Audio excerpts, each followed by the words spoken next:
Welcome all of you. पाचन की कार्यकी chapter के अंदर हमने पिछले लेक्चर में आमाशय की संरचना का अध्ययन किया था। आमाशय के अंदर जो पार्ट्स हैं उनके बारे में हमने अध्ययन किया था। यानी आमाशय को प्रमुख रूप से 4 भागों के अंदर बांटा गया है।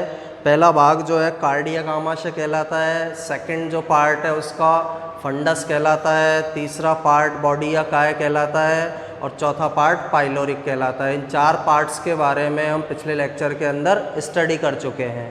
अब आमाशय की आंतरिक संरचना के अंदर हमें स्टडी करना है कि आमाशय में आंतरिक रूप से कौन कौन से भाग होते हैं। तो आमाशय के अंदर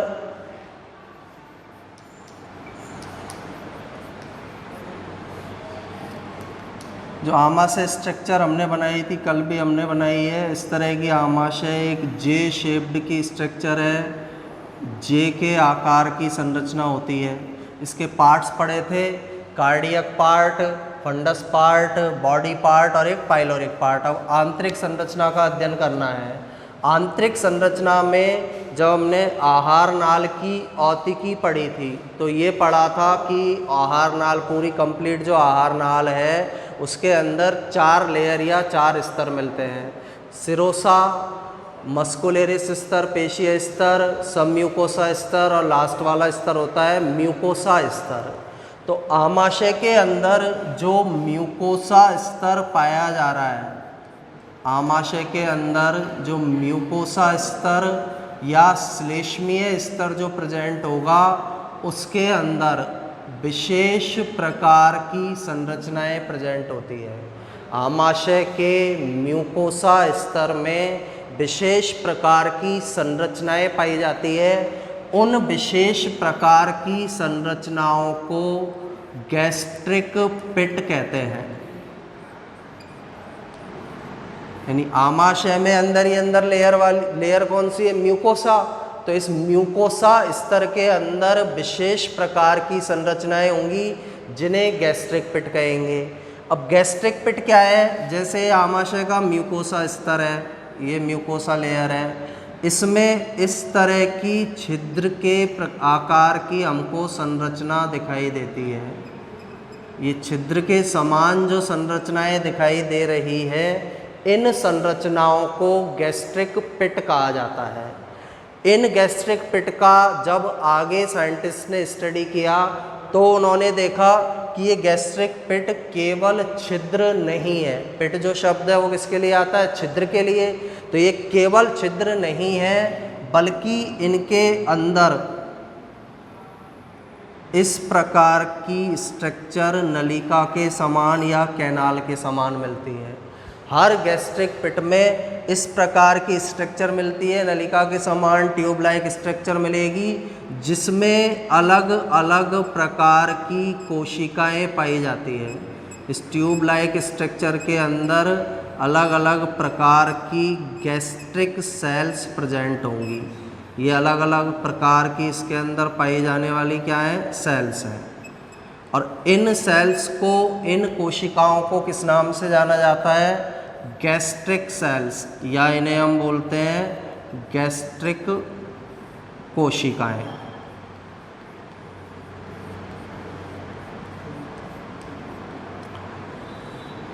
तो सिंपल सा स्टार्टिंग से ध्यान ये रखना है, आमाशय में जो म्यूकोसा स्तर पाया जा रहा है उसमें गैस्ट्रिक पिट पाए जा रहे हैं, ये छिद्र पाए जा रहे हैं। इन छिद्र का भी आगे स्टडी जब करते हैं तो एक इस तरह की कैनाल लाइक स्ट्रक्चर मिलेगी जिसमें अलग अलग प्रकार की गैस्ट्रिक कोशिकाएं उपस्थित होती हैं। अब गैस्ट्रिक कोशिकाएं कौन कौन सी है उनके बारे में अभी हम आगे स्टडी करेंगे। और आमाशय के अंदर जो मनुष्य का जो आमाशय है उसके अंदर लगभग 30 लाख गैस्ट्रिक कोशिकाएं प्रेजेंट होती है। पूरा जो आमाशय है उसके अंदर जो गैस्ट्रिक कोशिकाएं हैं उनकी संख्या लगभग कितनी होती है? 30 लाख गैस्ट्रिक कोशिकाएं उनके अंदर प्रेजेंट होगी। अब इन गैस्ट्रिक कोशिकाओं में या गैस्ट्रिक पिट के अंदर जो सेल्स पाई जा रही है इनके नाम क्या होते हैं? सबसे पहले जो ऊपर की तरफ पाई जा रही है इन सेल्स को बोला जाता है म्यूकस सेल। यानी पहले प्रकार की जो कोशिका जो इस गैस्ट्रिक पिट में पाई जाएगी, उस कोशिकाओं को या उन कोशिकाओं को क्या बोला जाता है? Mucus cell. सेकेंड टाइप की जो सेल इसके अंदर मिलती है, चीफ सेल के नाम से, पैराइटल सेल्स के नाम से जानी जाती है। जैसे सेकेंड टाइप की जो सेल मिलेगी पैराइटल सेल्स कहलाती है, इन्हें पैराइटल कोशिकाएं कहते हैं। थर्ड टाइप की जो कोशिकाएं होंगी उन कोशिकाओं को चीफ सेल कहते हैं। थर्ड टाइप की जो सेल्स मिलती है चीफ सेल्स के नाम से, चीफ कोशिकाओं के नाम से उन्हें जाना जाता है। और लास्ट टाइप की जो होती है इसके अंदर गैस्ट्रिक पिट में, उन कोशिकाओं को जी सेल के नाम से जाना जाता है। तो जो गैस्ट्रिक पिट है उस संरचना के अंदर 4 अलग अलग प्रकार की कोशिकाएं, जैसे म्यूकस कोशिकाएं हैं, ये जो सेल्स हमें दिखाई दे रही हैं, इन सेल्स को क्या बोल देंगे? Parietal cell. पैराइटल सेल के अलावा ये जो सेल्स हमें दिखाई दे रही है, इन सेल्स को क्या बोला जाता है? Chief cell. और चीफ सेल के अलावा जो लास्ट फोर्थ टाइप की जो सेल्स पाई जा रही हैं, ये फोर्थ टाइप की सेल है, इन सेल को जी सेल के नाम से जाना जाता है। तो फर्स्ट पॉइंट इसके अंदर ये याद रखना है, आमाशय के म्यूकोसा स्तर में जो गैस्ट्रिक पिट पाया जा रहा है, उस गैस्ट्रिक पिट में 4 प्रकार की गैस्ट्रिक कोशिकाएं पाई जाती हैं। चारों के नाम, फर्स्ट टाइप की म्यूकस सेल या श्लेष्मी कोशिकाएं भी इन्हें बोला जाता है। म्यूकस कोशिकाएं पाई जा रही हैं। श्लेष्मा कोशिकाएं भी इन्हें हम कह सकते हैं, इन्हीं का दूसरा नाम क्या है? श्लेष्मा कोशिकाएं। सेकेंड टाइप की सेल कौन सी मिल रही है? Parietal cell.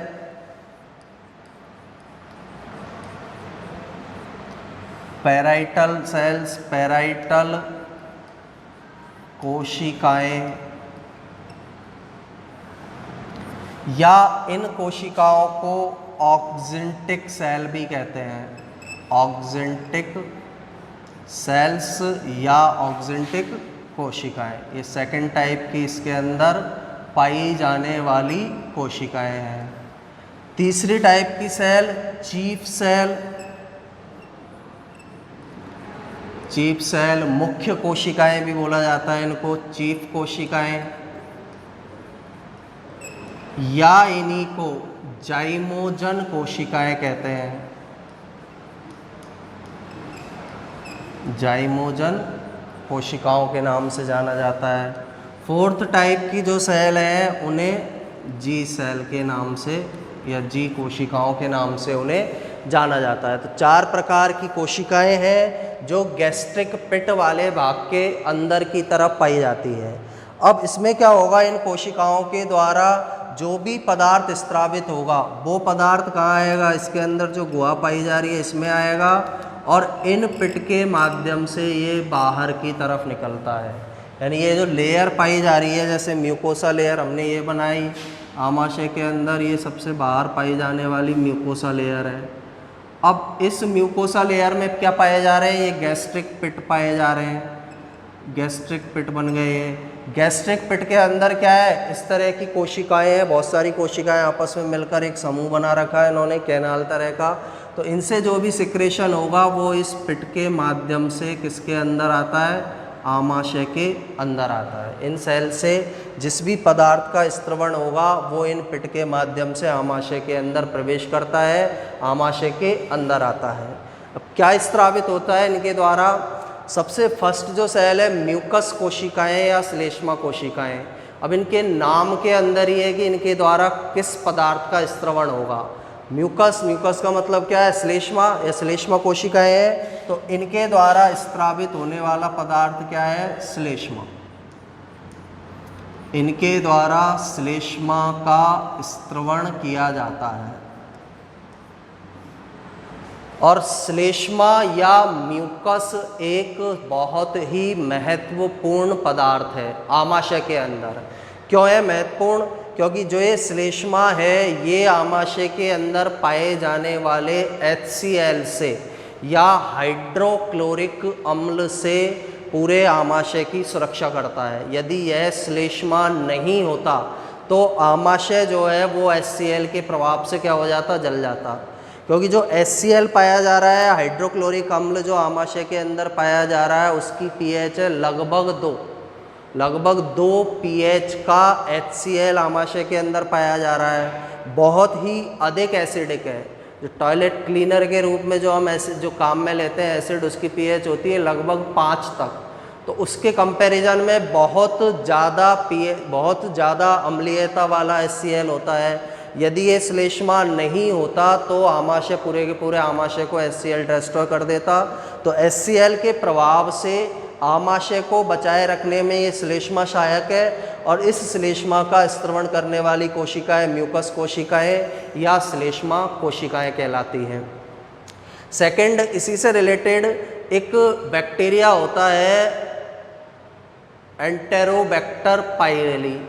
अब ये जो बैक्टीरिया है या ये जीवाणु जो है, इसकी क्या विशेषता है? ये जीवाणु आमाशय के अंदर आता है, आमाशय के अंदर श्लेष्मा लेयर में प्रेजेंट होगा और श्लेष्मा जो लेयर है उसके अंदर ये क्या करता है? अमोनिया का सिक्रेशन करता है। श्लेष्मा लेयर में छिपा रहता है और आमाशय में अमोनिया का सिक्रेशन करेगा। HCl जब इसके पास आता है, इस बैक्टीरिया के पास, तो वो HCl इसको नष्ट नहीं कर पाता है। क्यों नहीं कर पाता है? क्योंकि वो NH3 का सिक्रेशन कर रहा है। वो NH3 HCl को क्या कर देती है? उदासीन कर देती है। और इस बैक्टीरिया के कारण ही एसिडिटी प्रोड्यूस होती है। अम्लीयता जो है वो इस बैक्टीरिया के कारण उत्पन्न होगी। तो साइंटिस्ट ने पता लगाया है ये जो पाइलोरी बैक्टीरिया है ये सेल्स के अंदर पाया जा रहा है, ये एसिडिटी को प्रोड्यूस करता है और इसे डिस्ट्रॉय करने के लिए एंटीबायोटिक का उपयोग किया जाता है। अमोक्सिसिलिन एंटीबायोटिक होता है, उस अमोक्सिसिलिन एंटीबायोटिक का उपयोग इस बैक्टीरिया को डिस्ट्रॉय करने के लिए या नष्ट करने के लिए किया जाता है। सेकेंड कोशिकाएं पैराइटल कोशिकाएं या ऑक्जेंटिक कोशिकाएं। इन कोशिकाओं के द्वारा HCl का स्त्रवण किया जाता है। सबसे पहले तो हाइड्रोक्लोरिक अम्ल या HCl इनके द्वारा स्त्रावित किया जाएगा। सेकंड, इनके द्वारा एक्सट्रिंसिक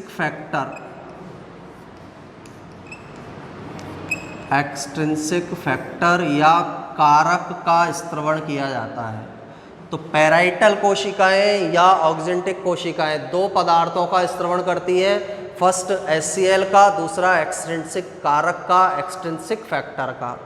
HCl का काम क्या है? भोजन के अंदर जो भी जीवाणु वगैरह आ रहे हैं उन जीवाणुओं को डिस्ट्रॉय करना, उन जीवाणुओं को नष्ट करने का काम करेगा। एक पेप्सिनोजन जो निष्क्रिय रूप में एंजाइम स्त्रावित हो रहा है उसको सक्रिय करता है। भोजन के जो कण हैं उनको बारीक करने के अंदर ये हेल्प करता है। एक्सट्रिंसिक जो फैक्टर है यह विटामिन B12 के अवशोषण में सहायक है। इसके द्वारा विटामिन B12 का एब्जॉर्प्शन या अवशोषण संपन्न होगा। तो सिंपल सा ध्यान ये रखना है, पैराइटल कोशिकाएं, ऑक्जेंटिक कोशिकाएं दो प्रकार के पदार्थ स्त्रावित करती है। HCl हाइड्रोक्लोरिक अम्ल का सिक्रेशन करेगी, एक्सट्रिंसिक कारक का सिक्रेशन करेगी। HCl भोजन में उपस्थित जीवाणुओं को नष्ट करता है। भोजन में जो पेप्सिनोजन एंजाइम सिक्रेट होगा इन कोशिकाओं के द्वारा उसको सक्रिय पेप्सिन में बदलता है। भोजन के बड़े कणों को छोटे कणों में बदलता है। एक्सट्रिंसिक जो कारक है ये विटामिन B12 के अवशोषण में सहायक होता है। तीसरा जो कोशिकाएं हैं, चीप कोशिकाएं या जाइमोजन कोशिकाएं, इनके द्वारा एक तो पेप्सिनोजन का सिक्रेशन किया जाता है। पेप्सिनोजन एंजाइम है, एक प्रो एंजाइम है, इसका स्त्रवण किया जाएगा। इसके अलावा कुछ मात्रा में इनके द्वारा जठरीय लाइपेज का स्त्रवण किया जाता है। जठरीय लाइपेज का स्त्रवण, तो दो पदार्थों का स्त्रवण किनके द्वारा किया जा रहा है? चीप कोशिकाओं के द्वारा या जाइमोजन कोशिकाओं के द्वारा। पहला पेप्सिनोजन एक निष्क्रिय रूप में निकलने वाला एंजाइम है जिसे बाद में HCl के प्रभाव से सक्रिय रूप पेप्सिन में बदला जाएगा।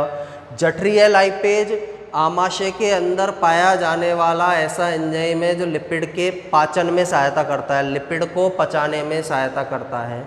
लेकिन यहाँ ध्यान ये रखना है, जो ये जठरीय लाइपेज जो एंजाइम है, यह एंजाइम बहुत कम मात्रा में लिपिड का पाचन कर पाता है, बहुत कम प्रभावी होता है। सीधा सा सिंपल वर्ड में हम ये बोल सकते हैं ये एंजाइम कैसा है, कम प्रभावी है।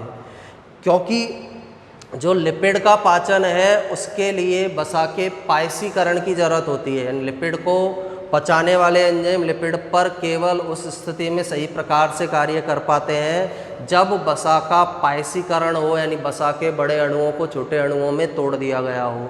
जैसे लाइपेज जो हमारे छोटी आंत के अंदर पाया जाता है, वो लिपिड का पाचन तब करता है जब वसा का पायसीकरण होगा।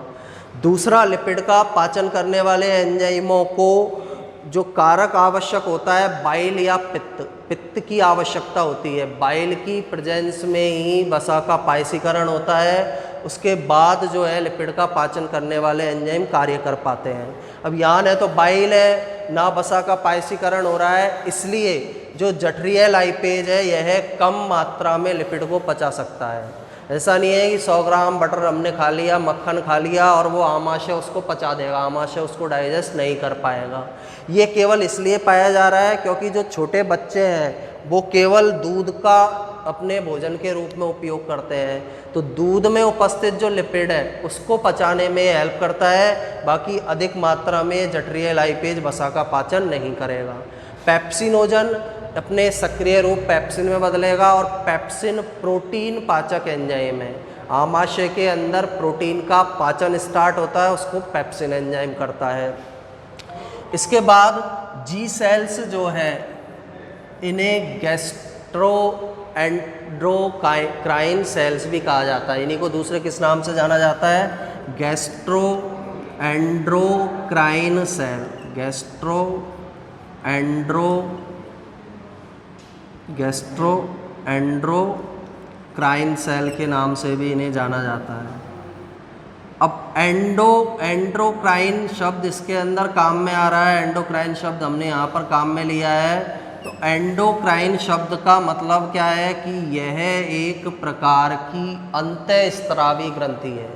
ये जो है जी सेल एक प्रकार की अंतःस्रावी ग्रंथि है जो अपने द्वारा स्रावित होने वाले हार्मोन को सीधे ही किसके अंदर डाल देती है, रक्त में डालती है।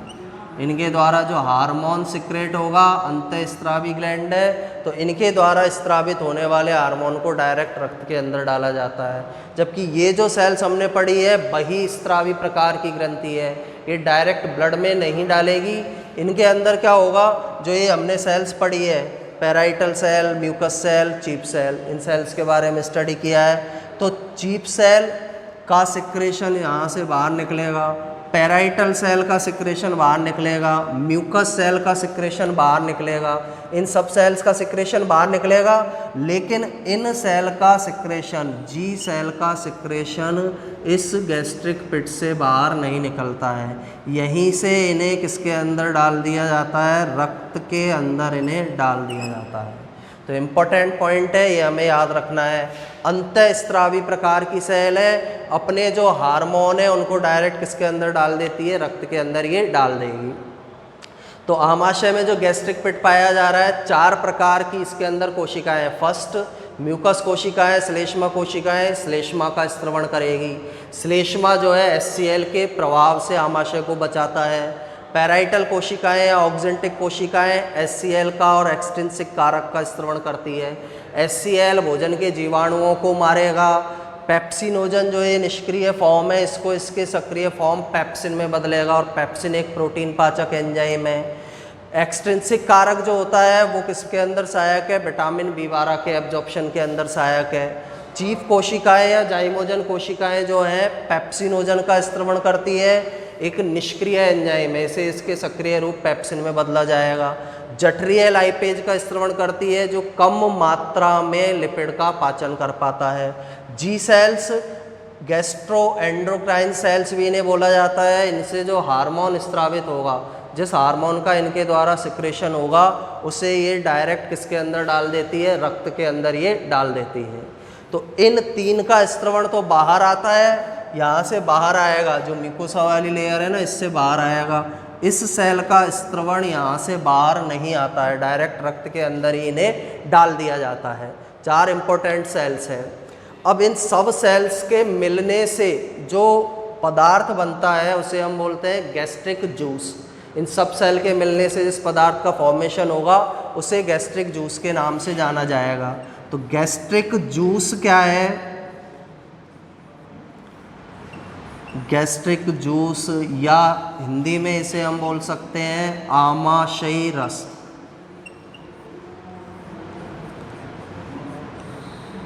अब गैस्ट्रिक जूस या आमाशयी रस, सबसे फर्स्ट पॉइंट होता क्या है, जो गैस्ट्रिक पिट के अंदर जो सेल्स पाई जा रही है उनके स्त्राव मिलकर इस गैस्ट्रिक जूस या आमाशयी रस का निर्माण करते हैं।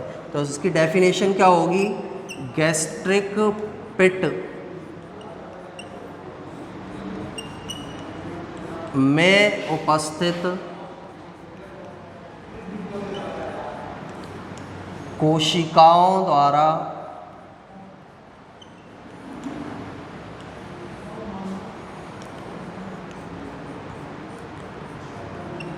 स्त्रावित पदार्थ, ये सब आपस में मिलकर गैस्ट्रिक जूस बनाते हैं। ये सब पदार्थ आपस में मिलेंगे, गैस्ट्रिक जूस बनाएंगे। अब गैस्ट्रिक जूस में ये पॉइंट याद रखना है, गैस्ट्रिक जूस के अंदर जी सेल्स के पदार्थ नहीं होते हैं। तो नेक्स्ट इसका जो इम्पोर्टेंट पॉइंट है, गैस्ट्रिक जूस में या आमाशयी रस में किस किस के पदार्थ होंगे, किस किस द्वारा स्त्रावित पदार्थ होंगे? म्यूकस कोशिकाओं द्वारा स्त्रावित होगा पदार्थ। सेकंड कौन सी कोशिकाओं के द्वारा स्त्रावित पदार्थ होता है? पैराइटल कोशिकाओं के द्वारा स्त्रावित पदार्थ इसके अंदर होते हैं। और थर्ड, ये जो कोशिकाएं, चीफ कोशिकाएं जो हैं, इनके द्वारा स्त्रावित पदार्थ होंगे। चीफ सेल्स या चीफ कोशिकाओं द्वारा स्त्रावित पदार्थ होंगे। लेकिन इसके अंदर क्या नहीं पाया जाता है? जी सेल द्वारा स्त्रावित पदार्थ नहीं होते हैं। जी सेल्स द्वारा स्त्रावित पदार्थ इस गैस्ट्रिक जूस के अंदर नहीं पाए जाते हैं।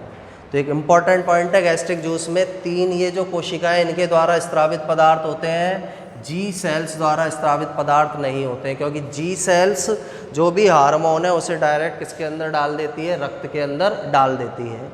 अब गैस्ट्रिक जूस की कुछ विशेषताएं हैं। जैसे सबसे पहला, जो गैस्ट्रिक जूस का कलर है वो पीला होता है। यानी गैस्ट्रिक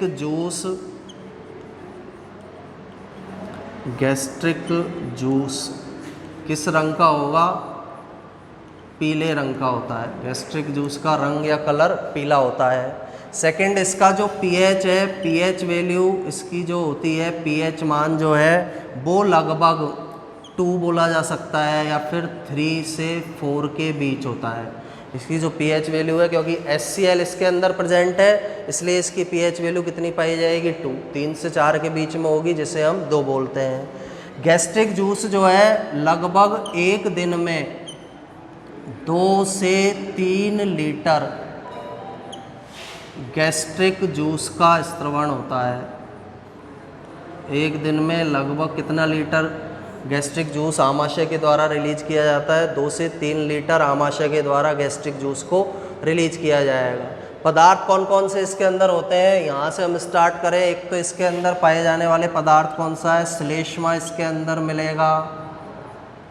श्लेष्मा के साथ इसके अंदर HCl और एक्सट्रिंसिक कारक मिलते हैं। HCl इसके अंदर मिलेगा। एक्सट्रिंसिक पेप्सिनोजन या इसका एक्टिव फॉर्म की हम बात करें,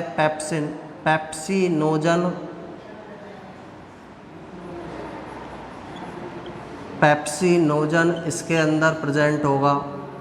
पेप्सिनोजन जो है वो भी इसके अंदर पाया जाता है। कुछ मात्रा में इसके अंदर क्या पाया जाता है? जठरीय लाइपेज इसके अंदर पाया जाता है। जठरीय लाइपेज इसके अंदर प्रेजेंट होगा।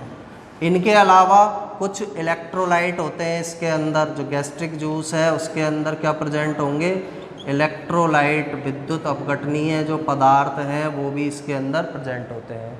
तो एक गैस्ट्रिक जूस के अंदर पाए जाने वाले पदार्थ है श्लेष्मा, HCl, एक्सट्रिंसिक कारक, पेप्सिनोजन, जठरीय लाइपेज, इलेक्ट्रोलाइट, आयंस जो होते हैं वो इसके अंदर पाए जाते हैं। तो ये आमाशय के द्वारा स्त्रावित होने वाला जूस है जिसे गैस्ट्रिक जूस के नाम से जाना जाता है।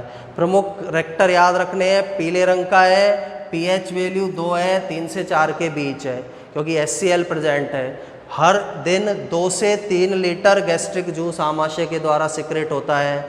कौन कौन से पदार्थ इसमें है, श्लेष्मा है, HCl है, एक्सट्रिंसिक कारक है, पेप्सिनोजन है, जठरीय लाइपेज है और इलेक्ट्रोलाइट जो है वो इसके अंदर पाए जाते हैं। और ये सभी पदार्थ या गैस्ट्रिक जूस भोजन के पाचन में सहायता करते हैं। इस गैस्ट्रिक जूस की हेल्प से होता क्या है, जो आमाशय के अंदर बॉलस आया है, बॉलस मैं पहले बता चुका हूँ, बॉलस मुख गुहा से आने वाला लुगदी के समान भोजन है, उसे इस गैस्ट्रिक जूस के प्रभाव से किस में चेंज कर दिया जाता है, काइम में। और ये काइम आमाशय से फिर धीरे धीरे छोटी आंत के ड्यूडोनम भाग में जाता है। छोटी आंत का जो ड्यूडोनम पार्ट है उसके अंदर ये काइम एंटर होगा और वहाँ पर फिर छोटी आंत में भोजन का आगे का पाचन होता है और उसका अपशोषण होता है। तो आज के लेक्चर में हमने आमाशय की जो स्ट्रक्चर है उसकी संरचना के बारे में अध्ययन किया है। नेक्स्ट लेक्चर के अंदर हम छोटी आंत, जो आहार नाल का नेक्स्ट पार्ट है, स्मॉल इंटेस्टाइन, उसकी स्ट्रक्चर, उसके कार्यों की स्टडी करेंगे। Thank you.